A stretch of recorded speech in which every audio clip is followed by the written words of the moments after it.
Up arrive in the canyon, that's where I long to be, with my three good companions, just my rifle, pony and me.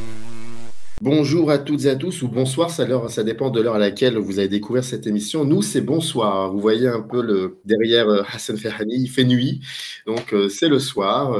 Voilà, on est tranquille et on va discuter tranquillement d'un film magnifique, d'un très très beau film.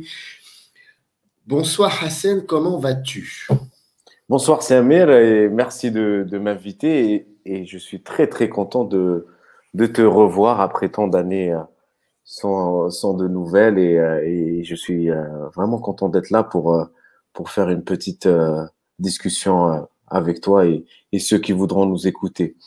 Voilà, c'est ça. Alors, on se tutoie parce que il faut quand même que je commence par le début, c'est important. Hassan Ferhani il est cinéaste, déjà, c'est important, ça. Il est cinéaste, donc c'est-à-dire que il regarde, il sait regarder, il sait voir, et ça donne des films incroyables. C'est simple à dire comme ça, mais c'est pas si évident que ça, de savoir regarder. Et puis surtout, on se connaît depuis très longtemps. Il m'a vu commencer à m'intéresser à l'Algérie et à son cinéma, on va dire ça comme ça. Et puis moi, je l'ai découvert commençant à faire ses premiers films. Et je crois que c'était dans un train qui nous emmenait à Marseille. On allait à Flamme. Et il y avait Katia Kameli que je salue affectueusement. Et c'est là qu'on s'est rencontrés. Tu venais de terminer, je crois, les Baies d'Alger, si je ne me trompe pas. Si je ne me trompe pas. Hein. Alors, peut-être les Baies d'Alger ou non, plutôt Tarzan, je pense. C'était un tout petit peu plus tard. Et, je pense qu'on s'est connus avant Tarzan. On s'est connus avant Tarzan. Ah oui, oui. Mais je pense que le train, on allait voir Tati ou Farouk Beloufala. On allait voir Farouk. On allait voir Farouk. Voilà, exactement. On allait voir Farouk. Farouk Beloufa pour ça. Ça va être un peu bizarre cette conversation parce qu'on va donner des prénoms, mais il faut que je contextualise très très vite. Toi, Hassan, tu es libre, tu fais ce que tu veux. Moi, je suis un peu obligé de contextualiser. En fait, Aflam, ce qu'il faut savoir, est une association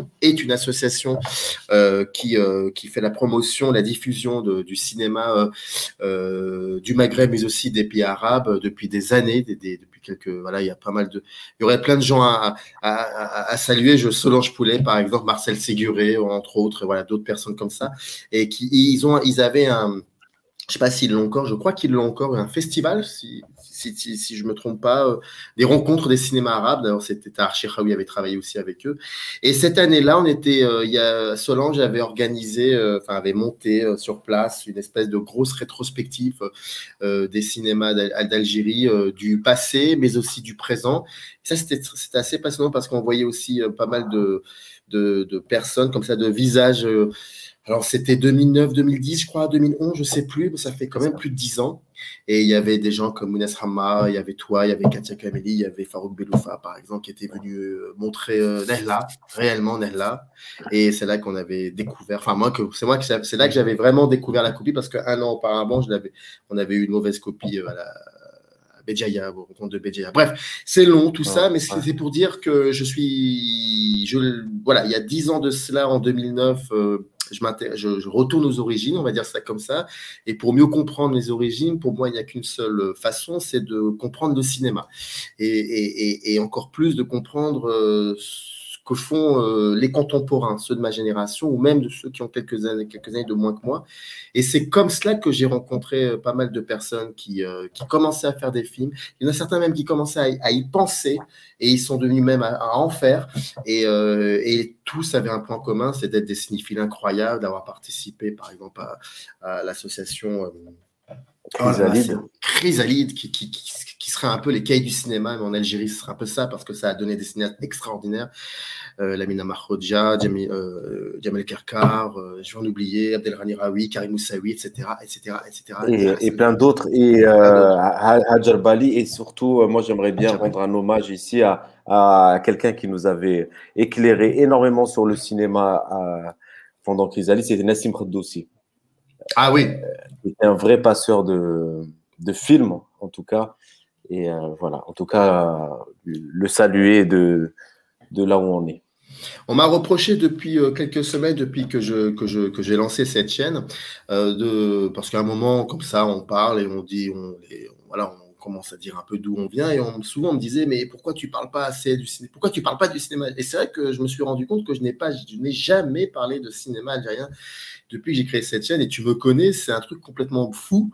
D'habitude, je ne fais que ça. Et là, donc, tu es le premier cinéaste qui algérien, mais qui fait des films pas forcément qui parlent aux Algériens, c'est des films qui sont universels, et ça c'est très important de le souligner. Et je suis donc très content et très ému de discuter avec toi parce que tu fais partie aussi, voilà, d'un groupe comme ça, plus ou moins groupe. En gros, il y a 10 ans, on disait il se passe quelque chose en Algérie, et toi, dans l'idée du cinéma, et toi, tu fais partie de ça. Voilà.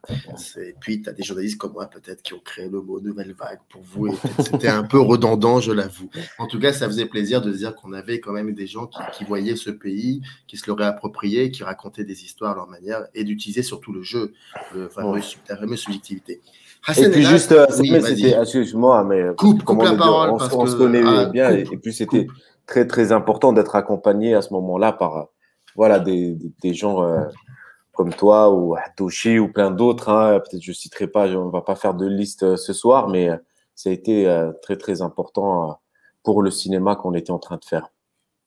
Oui, et d'ailleurs, j'ouvre une parenthèse et je la referme très vite. C'est aussi grâce à un certain Améziane que je salue affectueusement. Grâce à lui, j'ai pu écrire pour El Watan. C'est grâce à lui que je suis rentré dans le journalisme algérien. Donc, Améziane, je t'embrasse très, très, très fort. Voilà, on referme très vite la parenthèse, Hassan. Donc, voilà. Et alors, tu es là, pourquoi tu es là? Parce qu'il y a un film qui sort aujourd'hui, donc le 16 juin, qui s'appelle 143 rue du désert. C'est, sauf erreur de ma part, ton deuxième long métrage. On est bien d'accord là-dessus? Le premier, c'était fait il y a quelques années, il s'appelait Dans ma tête, un rond-point, qui est l'un des plus beaux titres de l'histoire du cinéma. Dans ma tête, un rond-point. On pourra peut-être en parler après, je pense. Et puis, tu avais fait d'autres courts-métrages avant. Et moi, c'était là que j'ai commencé à te suivre et à voir qu'il y avait quelque chose d'assez beau. Et comme je disais, ce film, juste, c'est un film très, très simple qui raconte plusieurs histoires centrées autour d'un personnage qui pourrait être un personnage de western, une espèce de Calamity Jane comme ça, qui, dans un désert algérien, elle a cette petite... cet endroit-là, quoi, qui est un peu une espèce de maison du monde et dans laquelle des gens s'arrêtent, des conducteurs, des camionneurs qui s'arrêtent, des écrivains, des poètes, de tout, pour boire un café, pour je ne sais quoi. Et le film s'appelle 143 rue du désert, qui est aussi un très beau titre. Tiens, comment les titres, tu les trouves? Généralement, au dernier moment. Vraiment, c'est pas quelque chose que j'anticipe à l'avance. Ou comme le maître Godard, par exemple, pouvait partir sur un titre pour écrire un film, mais c'est plus quelque chose qui apparaît vraiment à la toute fin, ou à la fin du montage, où il y a plusieurs titres qui se disputent un petit peu la place. Et là, par exemple, il y avait 3-4 titres, et c'est vraiment 3-4 jours avant de finaliser le film et de sortir le DCP et de l'envoyer en festival qu'on décide avec les 2 fois que ça s'est passé avec ma productrice Narim Almari, et on en discute tous les deux, et c'est vraiment au dernier moment que ça apparaît presque un peu comme une évidence, ou même comme un moment de soulagement, quoi, de se dire une semaine avant, allez, on se creuse encore un peu la tête et pour essayer de trouver le titre. Dans ma tête, un rond-point, c'était vraiment au dernier moment. Le film a failli s'appeler 99 chemins, a failli s'appeler pour la vérité, la vérité, je ne mens pas, mais pour mentir, je ne mens pas, et la vérité, je ne tends pas dedans. Et pareil pour 143 rue du désert, il y a eu plusieurs titres. Par exemple, c'était Le Royaume de Malika. Par exemple, c'était Route. Bon, voilà, pour dire que c'est vraiment vers la fin du process que le titre apparaît. Tu as cette impression d'avoir réellement terminé le film dans son ensemble lorsque tu choisis ce titre à quelques heures d'aller dans un festival ou je ne sais quoi oui. Ah oui, à ce moment-là, c'est vraiment c'est la pierre finale, en tout cas, de l'édifice, quoi. Quand on choisit le titre, on scelle quelque chose, hein. Il y a quelque chose qui se termine, et c'est une nouvelle aventure qui continue, c'est-à-dire montrer le film, en discuter, le montrer au protagoniste. Mais c'est une étape agréable. Le montage est une étape un peu douloureuse pour moi, mais la fin, la fin de ce processus, c'est hyper intéressant, en tout cas, de clore quelque chose, quoi. Après des mois, en plus, surtout qu'on est dans des durées de montage assez étirées. Pour 143, je pense qu'on était à 4 mois faciles de montage. C'est beau ce que tu viens de dire sur le montage douloureux. Je ne pensais pas que ce serait douloureux pour toi, le montage. Au contraire, je pensais que ce serait quelque chose qui serait par rapport. Bon, je sais que tu es quelqu'un qui aime bien discuter, rencontrer les autres, les voir surtout. Donc, je ne pense pas que le tournage soit un moment de. Peut-être pas, je sais pas. Peut-être que tu me diras le contraire, mais moi, j'ai pas cette impression que le tournage soit un moment douloureux. Je crois que ça va être un beau moment pour toi. Mais je pensais pas que le montage le serait, par contre. Complètement. Écoute, je prends du plaisir à être sur un tournage et essayer de faire des plans, essayer de faire du cinéma. Mais par contre, le montage, c'est là où intervient en tout cas l'intellect et c'est là où je suis le moins à l'aise, quoi, d'une certaine manière. Et c'est là aussi où s'écrit le film une troisième fois. Il y a d'abord l'écriture du repérage, qui pour moi est déjà une écriture qui d'emblée va donner quelques lignes, l'écriture du tournage, et la troisième qui est pas la plus importante, hein, les trois sont très importantes, mais celle-là, pour moi, elle est très, très, pas douloureuse, mais où je prends le moins de plaisir. Qu'est-ce que tu as envie de raconter, toi? Tu as toujours voulu raconter des histoires, mais des histoires qui peuvent se raconter avec quelques mots. Donc, tu as quand on te dit raconte-moi une histoire, toi, tu dirais plutôt des mots, des virgules, des moments de doute. Est-ce que ça a toujours été comme ça que tu voyais, toi, raconter une histoire? Écoute, moi j'adore raconter des blagues, hein, tu le sais, c'est quelque chose qui m'a toujours. Et j'ai toujours été entouré de conteurs par ma famille, le quartier où j'ai grandi.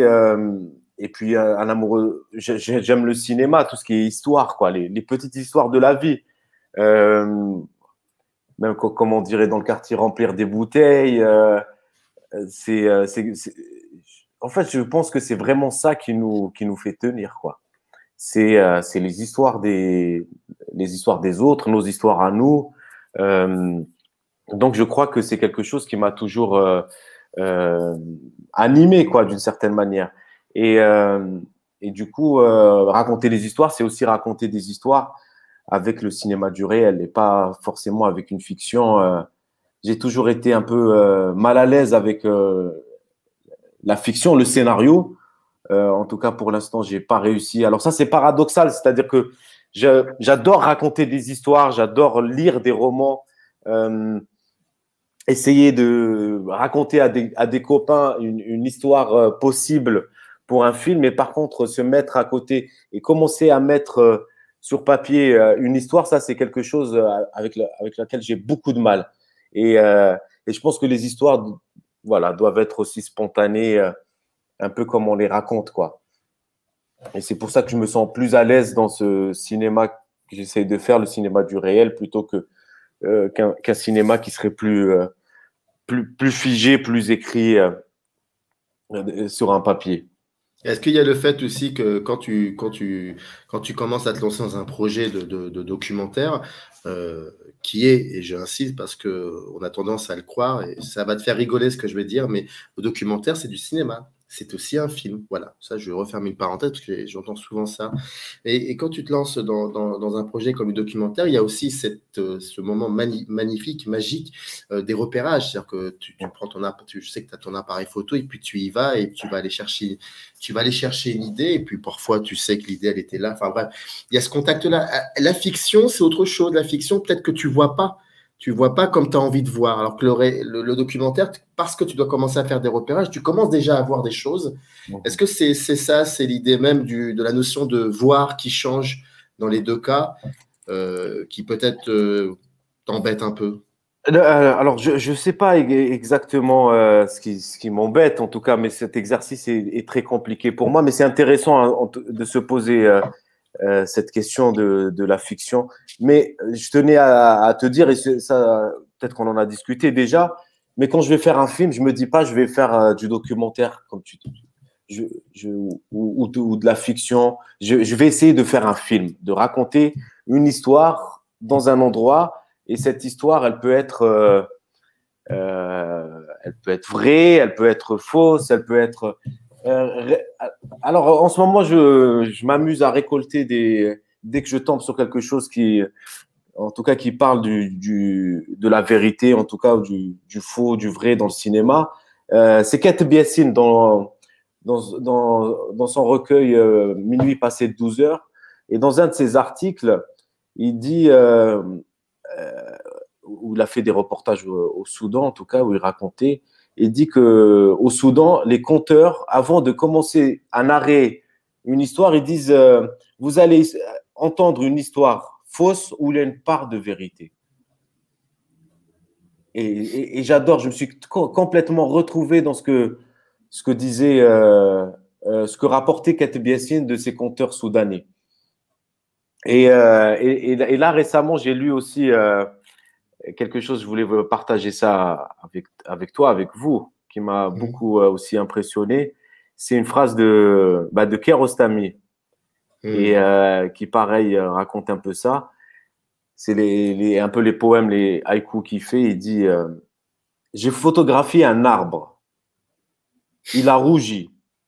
Il a rougi. Vous n'êtes pas obligé de me croire. J'adore. Il résume là, en fait, tout son cinéma. Et voilà, je me reconnais beaucoup dans ces quelques vers, quoi. C'est dingue. Sans aucune prétention, mais je veux dire, voilà, ça, pour moi, ça me parle énormément quand j'entends ça. La mise en scène ne s'explique pas forcément, mais c'est vrai qu'on a toujours tendance, nous, un peu journalistes, animateurs, voire un peu critiques, parce que nous sommes un peu trop bavards, et on a toujours cette tendance de vouloir essayer de comprendre un peu comment cette mise en scène peut être. Et on oublie que parfois ça peut être de l'intuition, ça peut être la fameuse question comment vous avez fait pour poser la caméra ici, et souvent on dit je sais pas, il fallait que je la mette là. Je ne pourrais pas vous l'expliquer, il fallait que je la mette là. Et d'ailleurs c'est marrant, tu me fais repenser à la première à Alger, quand on a présenté 143 rue du Désert. Ouais. Et certains journalistes, dont je ne citerai pas le nom ici, était choqué de voir Sami El Hakim, donc comédien algérien, dans un film documentaire, entre guillemets, et il n'arrivait pas du tout à concevoir qu'on puisse faire entrer un comédien dans un film du réel, quoi. Et donc, je me souviens très bien, ils étaient choqués en disant, mais est-ce que c'est un documentaire ou est-ce que c'est une fiction? Et là, tu as envie de leur dire, c'est ni l'un ni l'autre, c'est un film, quoi.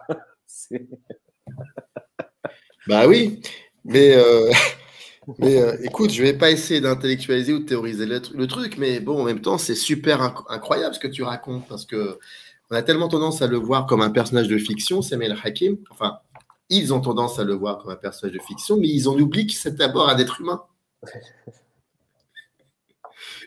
Exactement. Et ils se disent, s'il est là, c'est qu'il y a anguille sous roche. C'est ça.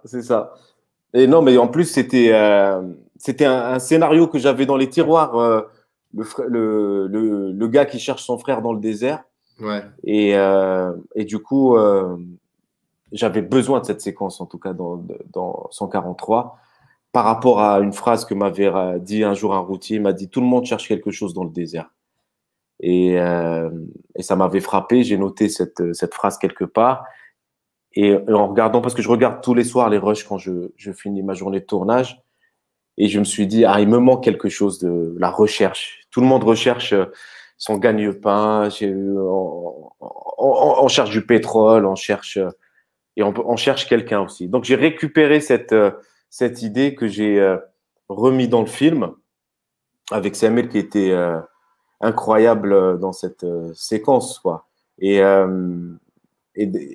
c'est aussi Malika qui a été à la hauteur et qui a même surpassé dans le jeu Samir à certains moments, mais ça a été ça a été tellement agréable de faire cette séquence. C'est pour ça que je te parle d'amusement, de s'éclater pendant le tournage, où tu demandes à Samir quand même de venir en stop jusqu'à chez Malika à 70 km, d'entrer dans un plateau de cinéma, mais par contre, ton partenaire n'est pas au courant que tu es comédien. Et il se trouve qu'à la fin, elle le grille et elle entre avec lui dans le jeu. Donc, il y a une surenchère de jeu. Et pour la blague, Samir, quand il est parti, il a réellement fait du stop pour rentrer. Il m'avait dit, c'est la première fois où, quand je finis un tournage, je rentre chez moi pour de bon. Je suis rentré pour de bon chez moi. C'est beau ça. C'est beau ça. Alors, on a tendance un peu à faire des digressions, mais on en a parlé au début. On a raconté un peu enfin, on a raconté, non.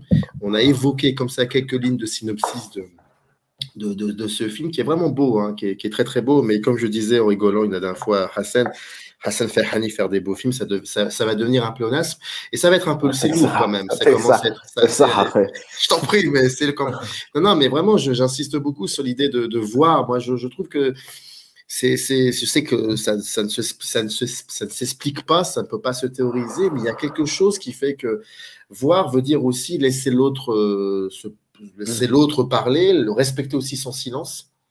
Ça, c'est beau, ça. Il y a quelque chose comme ça qui est assez intéressant dans celui-ci, mais dans le précédent, même si c'est un film qui parle beaucoup, mais il y a une manière comme ça que tu as aussi de savoir regarder l'autre d'abord en acceptant ses silences. Et après, le film commence à devenir généreux avec toi, donc ça veut dire que le film commence à te parler, en fait. C'est marrant, tu me rappelles une phrase de notre ami Khaled Ben Issa, le comédien, qu'on salue, et qui après avoir vu Dans ma tête un rond-point, il me dit Ammou est un grand comédien.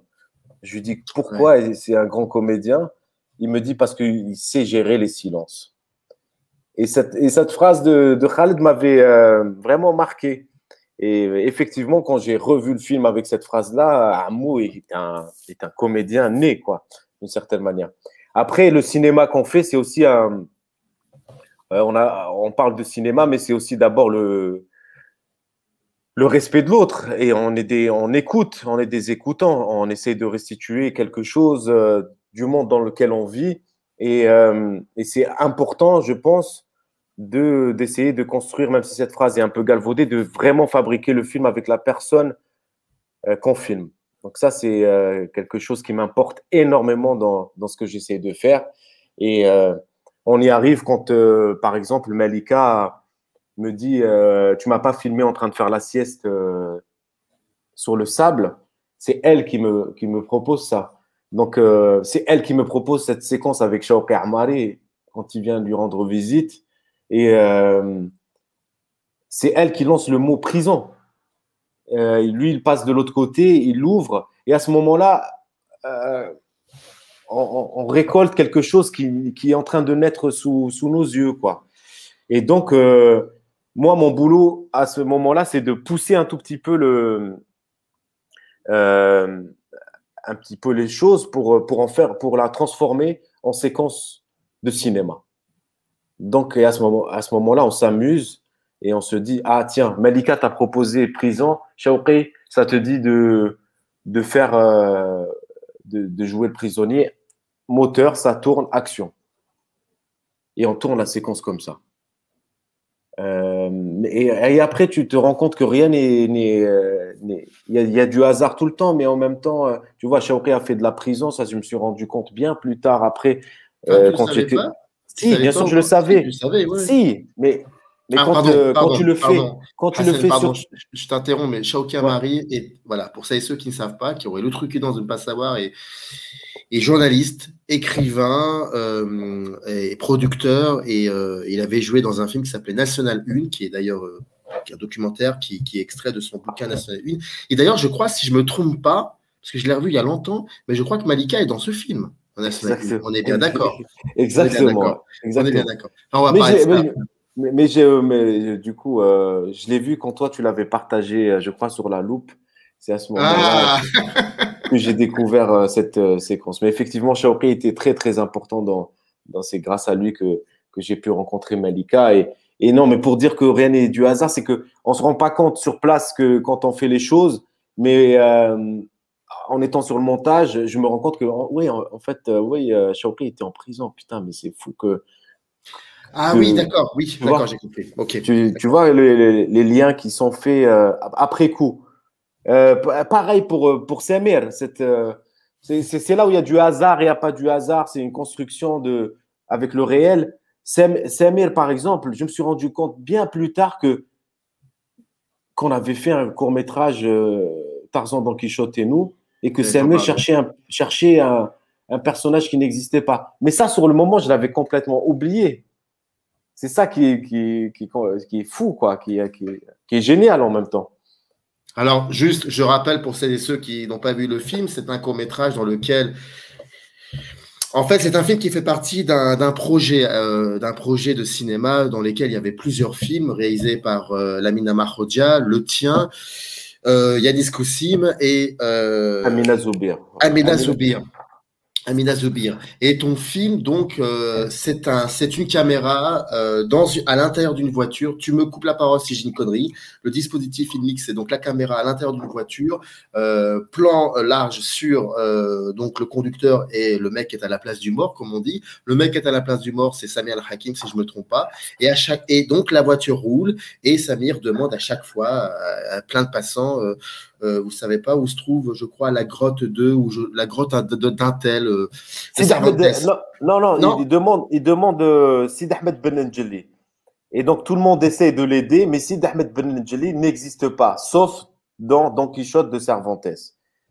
Parce que dans Don Quichotte, le livre commence comme ça. Cervantes, il dit, moi, je n'ai fait que trouver un livre dans les rues de Tolède. Et c'est un livre qui est écrit par Sid Ahmed Ben N'Jeli et moi, je l'ai traduit. C'est magnifique, c'est génial, cette entrée, quoi. Et je cherchais un moyen de faire découvrir le quartier de Cervantes, donc là où je voulais raconter mes histoires. Et donc, je cherchais, je me suis dit, tiens, mais pourquoi ne pas prendre un personnage qui n'existe pas et qu'on va aller chercher? Et ça sera un moyen de découvrir le quartier, mais aussi les gens qui habitent et cette solidarité aussi qu'il peut y avoir entre les gens. C'est parti de là. Quand on voit ce film-là, quand on voit Dans ma tête un rond-point, quand on voit aussi le dernier, on a toujours cette impression que ce pays qu'on appelle l'Algérie, dans ce pays-là, enfin, c'est une banalité ce que je veux dire, parce que ça, c'est quelque chose qu'on s'est souvent dit, toi et moi, et avec d'autres personnes aussi, c'est que chaque mètre carré de ce pays, il y a une histoire. Et une histoire rocambolesque même parfois. Une histoire dont on ne soupçonne même pas les tenants et les aboutissants. Il y a un fort désir de conteurs, de conteuses dans ce pays qui est absolument incroyable. Incroyable. Ah bah, complètement. Bah, l'oralité est quelque chose qui est très, très importante en Algérie. Raconter des histoires. C'est un pays où on raconte encore des blagues. Même dans les heures sombres de l'Algérie, on racontait des blagues.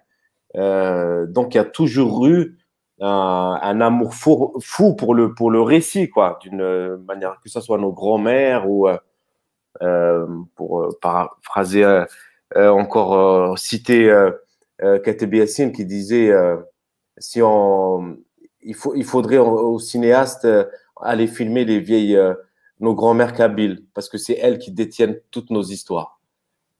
Et je trouve ça très beau. Et effectivement, oui, il y a plein de récits, plein d'histoires à raconter par rapport à d'autres pays où c'est peut-être un peu plus dévitalisé, où les choses sont plus entrées dans des cadres.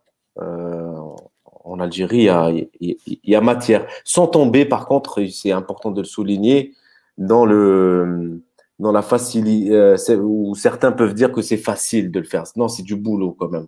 De raconter des histoires. Il suffit pas de poser une caméra comme certains peuvent. Je l'ai entendu, hein, c'est pour ça que je le dis. Oui, mais c'est simple, il a posé la caméra dans les abattoirs. Oui, mais c'est simple, il a fait ça. C'est du travail comme partout, en fait. Hein, comme récolter la parole des autres, c'est du boulot. Je viens de te chercher, Hassan.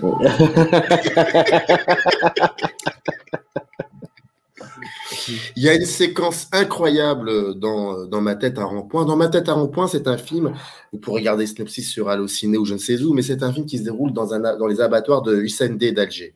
Enfin, Alger, Hussein D qui est une vie dans Alger. Et quand on raconte ça, on croit qu'on a déjà tout dit, mais on n'a rien dit. On n'a même pas commencé à imaginer de raconter une histoire. Ça, c'est très important.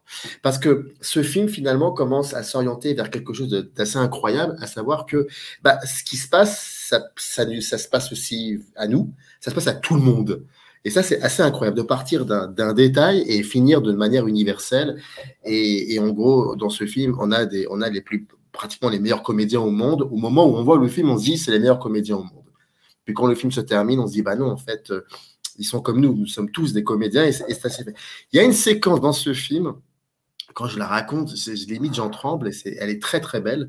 C'est ce plan donc large, fixe, large, où l'on voit le fameux plan où on voit, parce que c'est devenu un plan fameux, où l'on voit donc des gars de l'abattoir essayer de tirer un espèce de c'est quoi, de taureau. C'est un taureau. Ouais, et il essaye de le tirer, c'est compliqué, ils se mettent à plusieurs et en parallèle, devant la caméra, il y a des chaises sur lesquelles il y a des gens qui sont assis et qui regardent un match de foot. J'ai toujours voulu te demander, Hassan, de me raconter la suite. Ça doit être beau. Raconte-moi la suite. Raconte-moi la suite. Ah bah, je vais te raconter la suite, même la journée si tu veux, parce que c'est une journée particulière. Hein. C'était la Coupe du Monde, donc 2014, et l'Algérie jouait contre la Corée du Sud. Et il y avait cette histoire de parabole. Donc, les ouvriers des abattoirs voulaient installer cette parabole, voulaient voir le match pendant qu'ils travaillaient, parce que généralement, ils travaillent aussi la nuit. Et donc, je me dis, c'est mon scénario de la journée. Je vais suivre, tout simplement. J'ai une histoire à raconter aujourd'hui. Si j'arrive à la raconter bien, simplement, c'est très bien. J'aurai fini ma journée. Donc, avec mon acolyte Jamal Karkar qui prenait le son, on se focalise sur ça. Donc, la parabole, l'installation, toute la journée, on ne perdait pas de vue ce point-là. C'est-à-dire qu'il y a un lieu où on est en train d'installer une parabole pour un match. C'est ça mon scénario de la journée. Je vais tourner autre chose, mais à chaque fois, je retourne à ce point-là qui est le point qui m'intéresse pour la journée. Donc, on suit les préparatifs, tout ça, et arrive donc l'heure du match. Et à ce moment-là, je mets un temps fou à trouver la place que je cherchais. Il y a une phrase que j'aime beaucoup de Bresson dans Notes du cinématographe qui dit essayez de trouver le plan qui va parler de tous les autres plans. C'est-à-dire qu'il va parler de hors-champ, en fait. Et donc, je me mets en face des ouvriers qui regardent la caméra. Ils étaient un peu gênés, donc il y avait des regards caméra. C'était intéressant, mais pas complètement. Je me positionne autrement de profil, mais j'ai pas la télévision. Eux, ils sont de profil. Et à ce moment-là, en fait, c'est trouver sa place comme on cherche sa place comme un topographe, un architecte. C'est de l'intuition, mais trouver ce fameux plan, essayer d'être à la recherche de ce fameux plan. Et donc, je trouve cette place derrière donc les ouvriers, les spectateurs du match. Donc, eux, ils sont en première ligne. Et en deuxième ligne, j'ai le match qui était en train de se dérouler. Donc, je me dis, ça y est, j'ai trouvé ma place, je lock ma caméra et je ne bouge plus. Et à ce moment-là, il y a un cadeau du ciel. Moi, je les appelle les cadeaux du ciel. C'est ce taureau-là qui arrive en plein match, qui est livré avec un camion. Et donc, les gars des abattoirs qui essaient de le descendre avec une corde. Moi, je le vois à droite. Si je panote, le plan aurait été foutu. À ce moment-là, on perd toute magie du cinéma.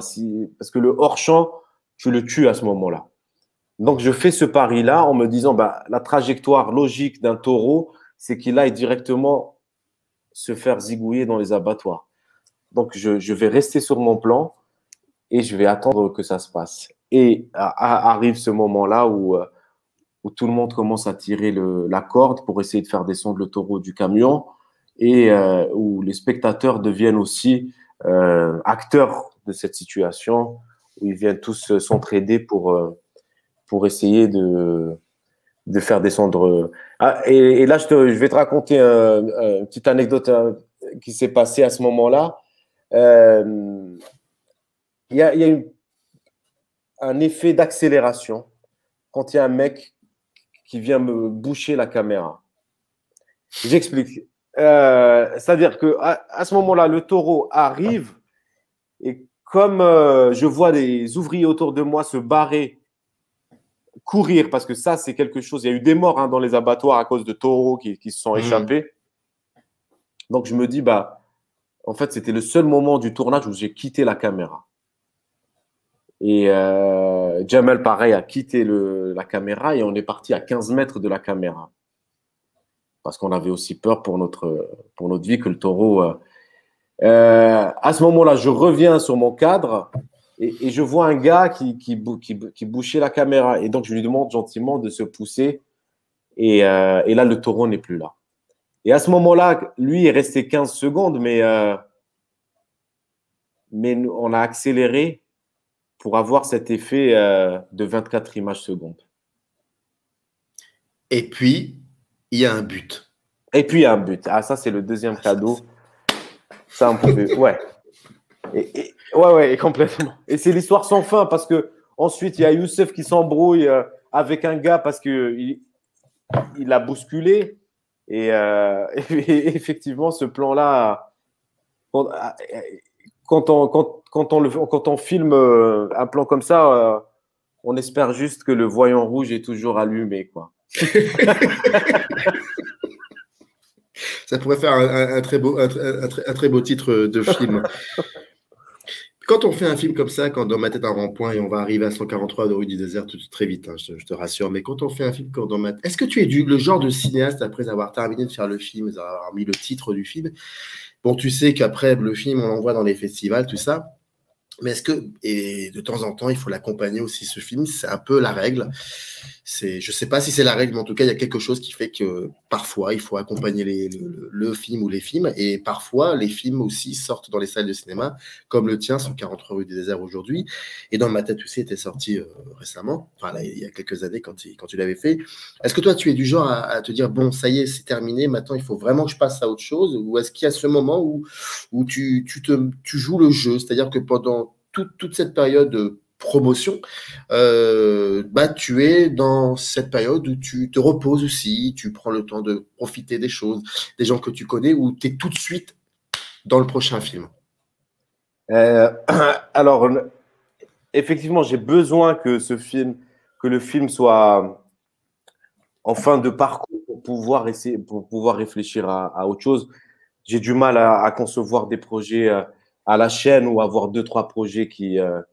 D'ailleurs, c'est pour ça que je fais un peu d'enseignement, que je fais aussi opérateur sur des documentaires. C'est quelque chose que j'aime beaucoup faire. Et c'est aussi une passion. C'est de bosser sur les films des autres, c'est aussi quelque chose qui me passionne vraiment.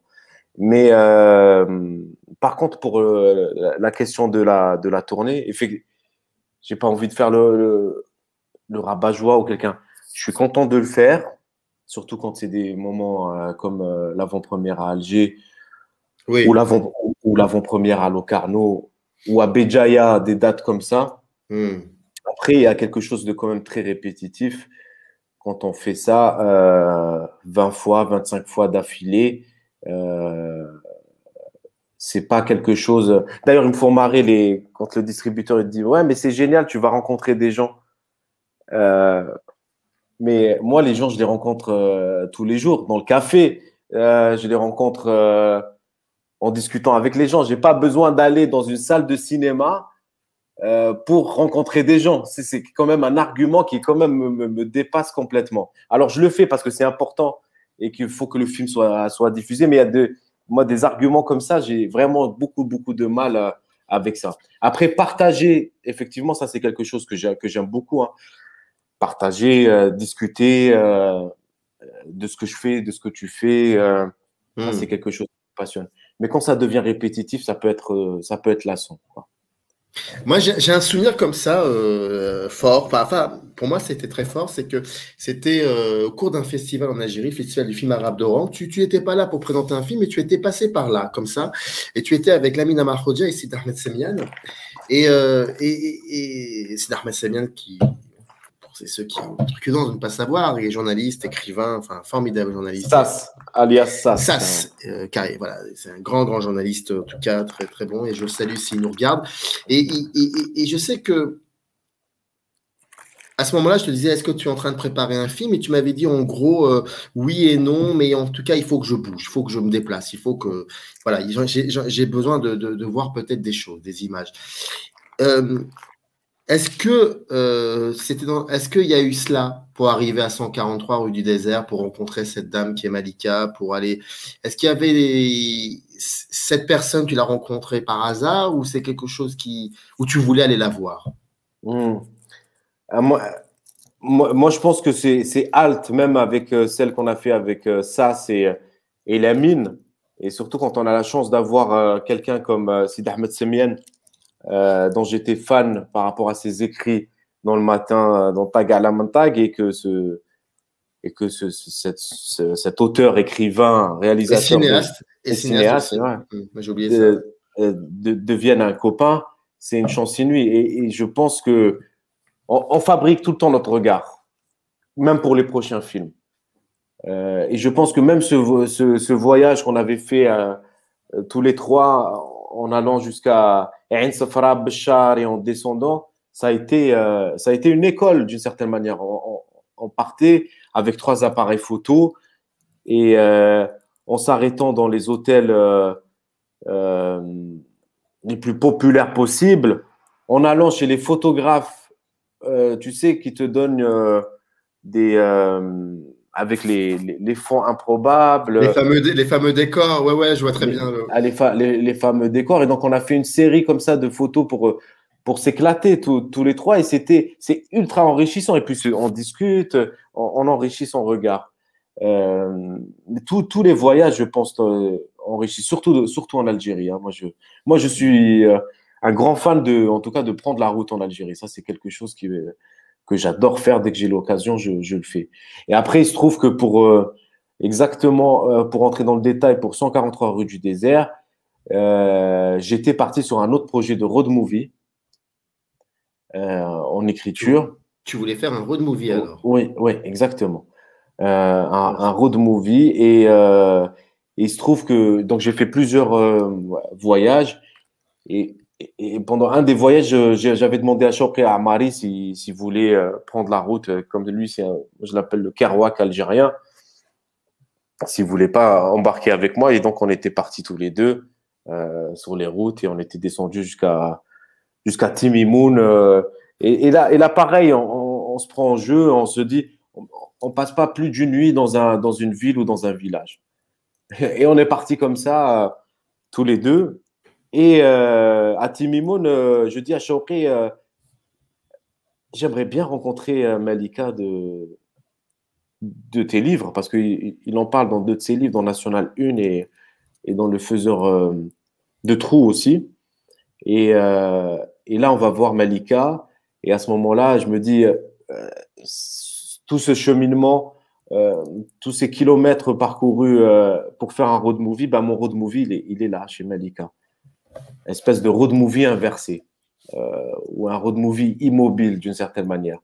Et je pense que si je n'avais pas eu l'idée de ce road movie qui a pas vu le jour, j'aurais pas fait ce film de cette manière. J'étais imprégné par la route et c'est ça qui m'a amené ensuite à envisager ce film un peu comme un road movie avec un personnage principal, avec des personnages secondaires, une route. Et donc, c'est pour ça que chaque voyage, je pense, apporte quelque chose à la prochaine création. Est-ce qu'il y a des limites quand on fait un film comme ça, avec un personnage aussi fort, qui traîne quand même une sacrée histoire? Est-ce qu'on apprend sur le tas à les découvrir, ces limites, de filmer ce personnage, ou est-ce que déjà tu t'étais fixé des limites? Alors, les limites, moi, je n'ai pas de limite cinématographique si ça peut servir le récit. Ouais. Mais après, c'est dans la morale, quoi. C'est qu'est-ce que Mm. je vais raconter de. Il y a des lignes rouges comme ça qu'on s'impose à soi-même. Hein. Ce n'est pas de l'autocensure, mais se dire, par exemple, je ne raconte pas la vie de Malika avant qu'elle soit là. Ça, c'est quelque chose. C'est pas forcément. C'est plutôt des partis pris que des limites. Se dire que je vais me limiter au lieu et que je ne vais pas sortir du lieu. Je vais être un tout petit peu autour, mais je ne quitte jamais le café de Malika. C'est comme l'accident. Il y a un moment, il y a un accident quand il y a Shawqi qui est là-bas. Et là, Malika me dit allons voir l'accident. Je lui dis non, non, moi, je ne vais pas voir l'accident. Je vais rester là. Et par contre, on essaie des choses. Et là, par exemple, je te révèle quelque chose qu'on avait tenté, qui est avec Lies, que je salue, qui est l'ingénieur du son, qui a passé tout ce temps-là avec moi. Mm-hmm.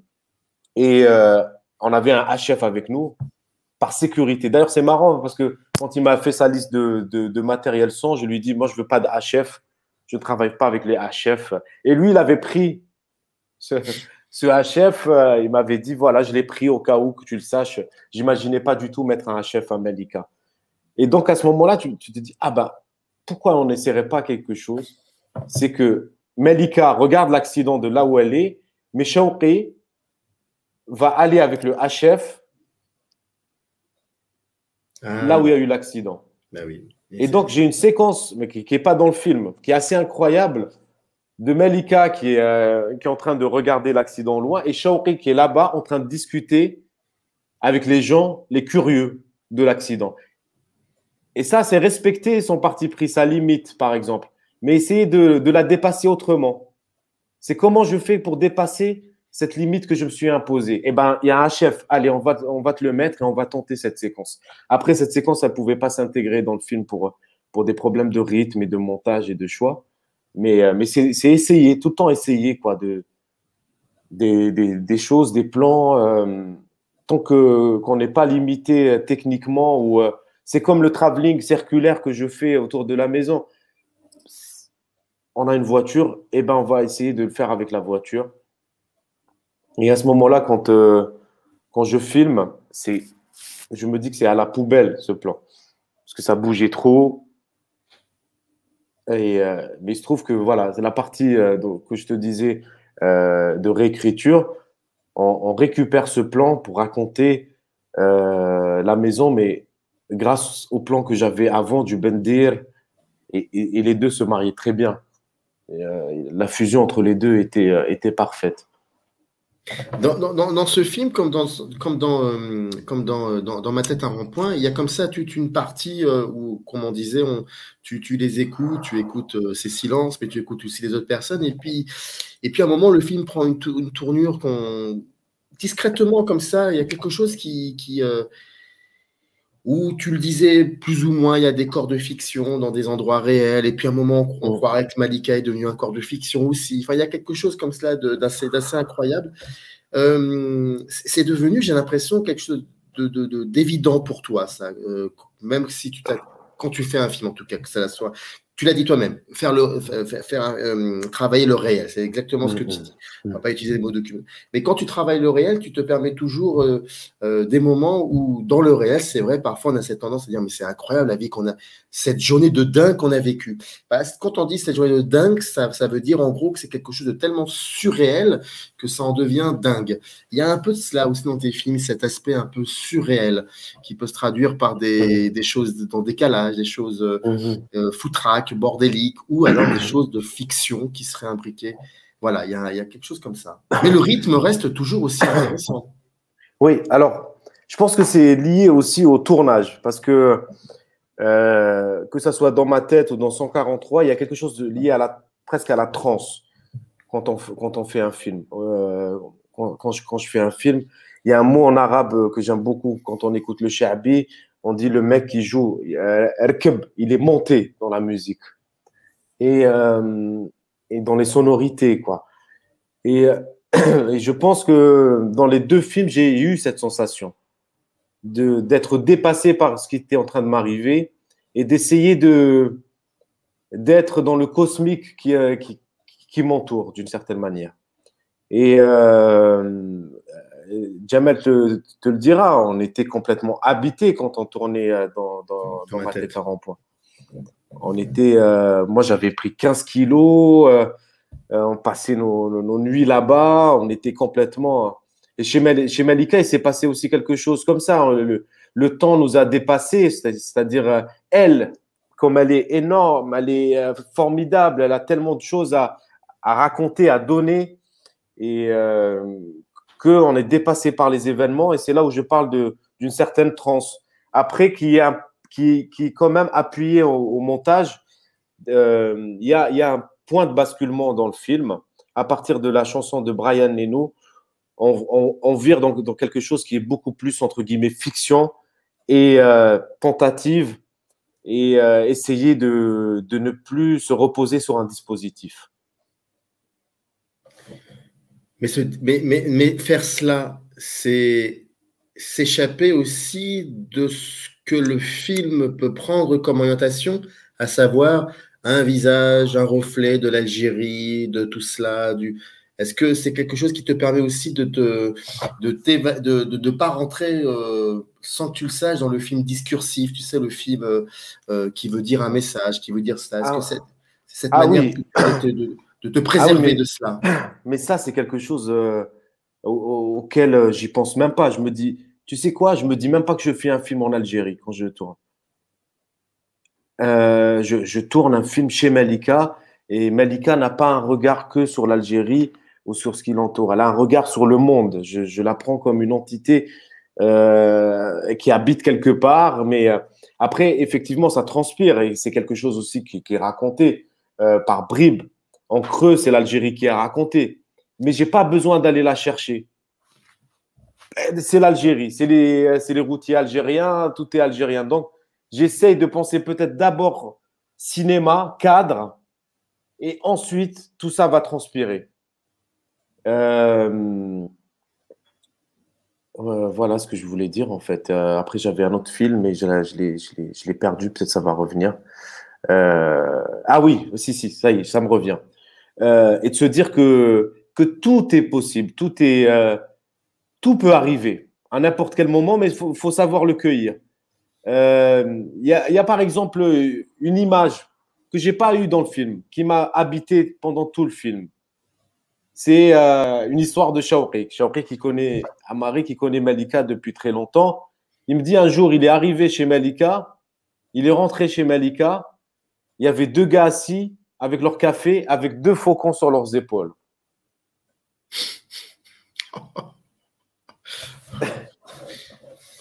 Tu vois, cette image, je l'ai pas eue. Je l'ai poursuivie quelque part. Et j'ai eu autre chose. Mais voilà, se dire que tout est possible. Peut-être que l'histoire de Shawqi, c'est du mytho. C'est peut-être même pas vrai. Mais en même temps, c'est une image qui m'a tellement marqué, habité, que j'ai fait tout le tournage avec cette image. Ah voilà, c'est ça peut-être aussi le fait que c'est la recherche d'une image qui t'a fait tenir pendant plus d'1h43. Voilà, c'est comme cette motard polonaise qui arrive, c'est quelque chose qui était inattendu, fou quoi. Une motard qui fait le tour du monde sur sa moto, elle est polonaise, elle travaille dans la pub, ça je l'ai su plus tard, hein. Et elle débarque là. Et là, j'ai en face de moi 2 femmes qui se ressemblent, qui étaient pour moi en miroir, c'est-à-dire une femme qui fait le tour du monde à sa manière, libre, et Malika qui a décidé d'écrire son histoire là, dans un endroit où il n'y avait que des cailloux, des serpents. Il y a cette station-service qui va arriver, en tout cas dans le film, à ce moment-là, et on se pose des questions sur le devenir de Malika. Là, on n'est plus dans le cinéma, on est vraiment dans le réel. Enfin, là, la question que je vais te poser n'est pas une question par rapport à ton film, même si le film me permet cette question, mais aujourd'hui, on est en 2021, et qu'est-ce qu'elle est devenue, Malika? Alors, si tu me permets juste de dire une chose, parce que ta question est intéressante, Je t'en prie. mais même dans ce réel-là, il y a possibilité de faire de fabriquer du cinéma. C'est-à-dire que quand j'arrive et que je rencontre Malika, la station-service, elle est en construction. Donc, ce n'est pas quelque chose qui est arrivé. Mais par contre, je fais croire aux spectateurs, quand ils regardent le film, que la station-service est arrivée après. Donc, pendant les 15 premiers jours, je fais fi de cette station-service. Ça, c'est un parti pris de cinéma avec le réel qui nous entoure. Voilà, c'était juste pour te dire ça et revenir à ta question. J'ai eu Malika il n'y a pas très longtemps, alors ils n'étaient pas vraiment très accordés. Je l'ai eu il y a 2 semaines. Bah, lui, c'est le gros McDo et Malika, c'est la petite sandwicherie. Tu vois l'image, quoi. D'ailleurs, le film raconte un peu ça. Hein, c'est le nouveau monde qui débarque et qui prend aussi la place de Malika. Et donc, non, c'était un peu tendu entre eux. Surtout que Malika disait qu'il y a des clients que ça faisait qu'elle perdait en clientèle. Mais récemment, elle m'a dit qu'il lui a donné l'électricité. Donc voilà, c'est pas tout noir et c'est pas tout blanc et c'est comme ça. C'est la vie. On s'était dit qu'on n'allait pas parler trop longtemps non plus parce que sinon, ce serait, voilà. Donc ça fait pratique bientôt 1 heure. Je vais quand même te poser une dernière question, et ensuite je te libère, Hassan, bien évidemment. Mais je sais que c'est pas un problème. Tes films, en tout cas les films que tu fais, les films que tu as pensé, que tu as fini par faire, prenaient toujours appui sur un décor qui est l'Algérie. Après, c'est les histoires que tu racontes et la manière que tu as de les mettre en scène parlent à tous, tout le monde. Donc ça, on le sait, pas besoin de revenir là-dessus. Mais compte tenu de ce qu'on vit au jour d'aujourd'hui, le fait de ne pas pouvoir tourner là-bas, est-ce que ça t'a permis aussi peut-être de réfléchir à des projets ailleurs qu'en Algérie, forcément? Je dis pas en France, bien évidemment, mais ailleurs. Alors, je sais que je ne devrais pas en parler, mais ton tout petit premier film que tu as fait s'est passé en France, à Paris, je crois que c'était l'université d'été de la FEMIS, je crois, le vol du... Le vol du 140. Le vol du 140. Mais que j'ai fait après les baies d'Alger. Hein, ouais. Ah, bah voilà. Et que j'ai gardé. Hein, donc, voilà, j'ai une pépite chez moi, en tout cas. Donc voilà, la question, c'est ça. Est-ce que déjà, est-ce que c'était cette idée de vouloir aller ailleurs, comme le regrettait Farouk Beloufa, qui a filmé ailleurs, et pour la seule fois d'ailleurs qu'il est filmé ailleurs, est-ce que c'est quelque chose auquel tu pensais depuis longtemps, ou est-ce que depuis qu'il y a eu toute cette situation de pandémie, tu as commencé à réfléchir à peut-être se dire, tiens, on peut filmer aussi, je peux aussi peut-être réfléchir ailleurs? Alors, je l'ai fait, mais ça n'a pas du tout abouti. Et je crois que j'ai vraiment besoin de rencontrer des personnes et des lieux habités.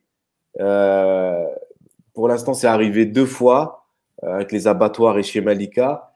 En France, je ne l'ai pas encore eu. Ce n'est pas faute d'avoir cherché, creusé.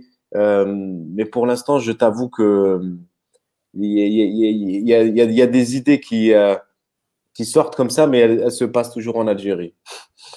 Donc pour l'instant, non, j'ai pas passé ce cap-là. Peut-être que je le passerai jamais, je ne sais pas du tout.